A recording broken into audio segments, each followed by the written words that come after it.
Hunting and food gathering. Hunting was one of the most important tasks for early humans. Without it, survival would have been impossible, especially in winter when plants became scarce. People did not hunt alone, but in groups. This increased their chances of success and reduced risk. Hunting was usually well planned.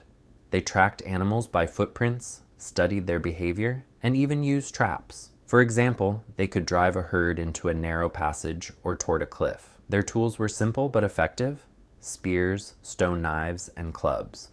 But it's important to understand hunting was dangerous. People could get injured or even die. In addition to hunting, gathering played a huge role. People collected berries, nuts, roots, and bird eggs. Often, gathering provided a more stable food source, while hunting could be unpredictable.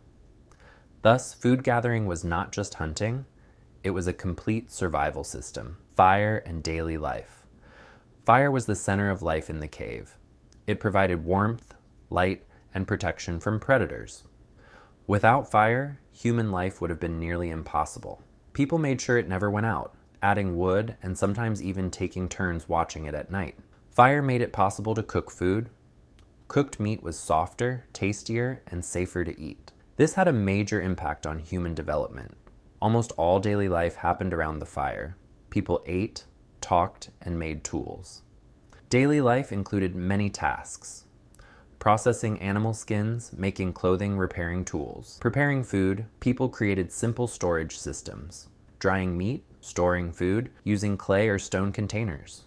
It was also important to keep the cave clean, removing food waste so it wouldn't attract predators. Fire was also used for lighting, especially deep inside caves. Sometimes people made torches or fat lamps. Thus, fire was not just a tool, it was the foundation of life. Children and education children began learning survival skills from a very young age. There were no schools. Learning happened constantly through observation and practice. At first, children simply played. For example, they played hunting, practicing throwing sticks or spears. Gradually, they were given simple tasks: gathering berries, carrying water, helping adults. Children learned how to make tools, shape stone, and use fire, all under adult supervision. Imitation was extremely important. Children copied the actions of adults. This was the main way knowledge was passed down. As they grew older, their responsibilities increased, and they became full members of the group.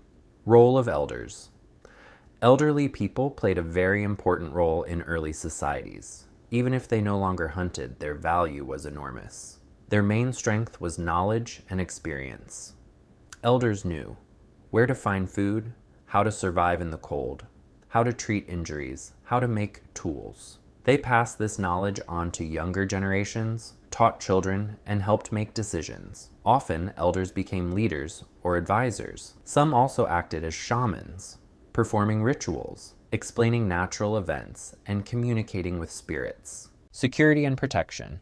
Life for early humans was full of dangers. Main threats included wild animals, hostile human groups, cold, and hunger. To protect themselves, people organized watch duties. Someone always guarded the cave entrance, especially at night. Fire played an important role. It scared away animals and provided light. Weapons were always nearby: spears, stones, and clubs. In case of danger, people acted together. Caves were chosen carefully. They needed to be easy to defend, often with narrow entrances or elevated positions. Sometimes simple defenses were built: stone barriers, blockades, fires at the entrance. People also learned to recognize danger. Animal tracks. Unusual sounds, changes in the environment. Safety depended on the whole group. One person alone could not survive.